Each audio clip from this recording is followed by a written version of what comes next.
সিদ্ধান্ত তো এর আগেই মাননীয় মুখ্যমন্ত্রী ঘোষণা করে দিয়েছিলেন এবং এই বিষয়ে তিনি বিভিন্ন রাজনৈতিক দল, বিভিন্ন পেশার বিশিষ্ট নাগরিকরা তাদের মতামত নিয়েছিলেন, সভা করেছিলেন, সর্বস্তরের মানুষকে মতামত জানাবার সুযোগ দেওয়া হয় এবং তারপর তার থেকে উপসংহারে পৌঁছে পয়লা বৈশাখ বাংলা দিবস এবং তারপর বাংলার নিজস্ব গান সেটা সিদ্ধান্ত হয় এবং সেই মতোই বিজ্ঞপ্তি জারি করা হয়েছে। বহু রাজ্যেই তাদের নিজস্ব দিবস পালিত হয়, তো সুতরাং বিষয়টা তা নয়, বিষয়টা একেবারেই বিজেপিও তো একটা তারিখ চাপিয়ে দিতে চেয়েছিল, তো তাদের তারিখটা হলে তখন নয়।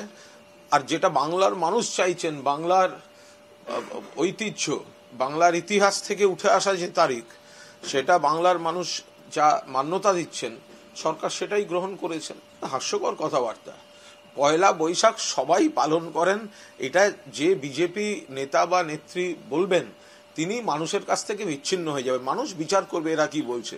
পয়লা বৈশাখ এই দিনটি তো সারা বিশ্ব জুড়ে বাঙালিরা উদযাপন করেন, তো সুতরাং পশ্চিমবঙ্গ নিজস্ব দিবস হিসেবে যদি এই দিনটি সব দিক বিবেচনা করেই সব শ্রেণীর মানুষ, বিশিষ্টরা, বিশেষজ্ঞরা সবাই তার পক্ষে মতামত দিয়েছেন এবং মুখ্যমন্ত্রী সেটা গ্রহণ করেছেন।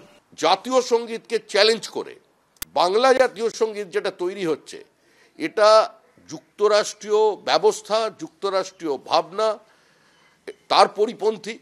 সরাসরি ভারতবর্ষের সংবিধানকে চ্যালেঞ্জ করেছে। আগামী দিনে হয়তো বলবে আমরা নতুন সংবিধান তৈরি করব পশ্চিমবঙ্গের জন্য। একটা সময় কাশ্মীরে যেরকম ছিল, কাশ্মীরের মুখ্যমন্ত্রীকে উজিরে আজম অর্থাৎ প্রধানমন্ত্রী বলা হতো। তৃণমূল কংগ্রেস তো সেটাই চাইছে। এই অবস্থার পরিবর্তনের প্রয়োজন। তৃণমূল একইভাবে ওই 20শে জুনকে দূরে সরিয়ে রেখে পয়লা বৈশাখকে আজকে বাংলা দিবস হিসেবে ঘোষণা করবার পিছনে উদ্দেশ্য একটাই, যে ইতিহাসকে বিকৃত করা, ইতিহাসকে খুন করা। ডক্টর শ্যামাপ্রসাদ মুখার্জি, ব্যারিস্টার নির্মল চন্দ্র চ্যাটার্জি, নদিয়ার রানী জ্যোতির্ময়ী এবং অসংখ্য গুণী মানুষজনের আপ্রাণ প্রচেষ্টা, তাদের আত্মত্যাগ, তাদের বলিদানের মধ্যে দিয়ে আমরা পশ্চিমবঙ্গ নামক যে ভূখণ্ড পেয়েছি, আজকে নিজেদের ভারতবাসী বলে পরিচয় দিতে পারছি, আজকে সেটাকে ভুলিয়ে দেওয়ার জন্য এই প্রস্তাব করা হচ্ছে। আমরা 20শে জুনকেই পশ্চিমবঙ্গ দিবস হিসেবে পালন করব। তৃণমূলের ভাঙন ঠেকাতে তৃণমূল এখন মরিয়া। তৃণমূলের বিভিন্ন জায়গায় সীমাহীন দুর্নীতি, তার থেকে চোখ ঘুরিয়ে রাখবার জন্য হঠাৎ এই অপ্রাসঙ্গিক বিষয়কে প্রাসঙ্গিক করবার একটা অপচেষ্টা তারা চালিয়ে যাচ্ছে। রাজ্য সঙ্গীত করব বলে রবীন্দ্রনাথে কলম চালিয়ে মমতা ব্যানার্জি নিজের মতন করে বাংলা এবং বাঙালিকে উল্টে পাল্টে দিয়ে যখন ধরা পড়ে গেছেন লোকের কাছে, ব্যাপক প্রতিরোধের মুখে এখন তাকে সরতে হলো।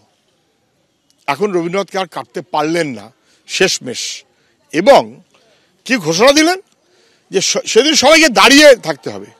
আরে জাতীয় সঙ্গীতের গানের সময় যিনি নিজে নাড়াচাড়া করেন, একবার না একাধিকবার ভিডিওতে দেখা গেছে, তিনি হঠাৎ জ্ঞান বিতরণ করছেন, যেন একটা নতুন কিছু শেখাচ্ছেন, নতুন কিছু করছেন, নতুন কিছু সৃষ্টি করছেন।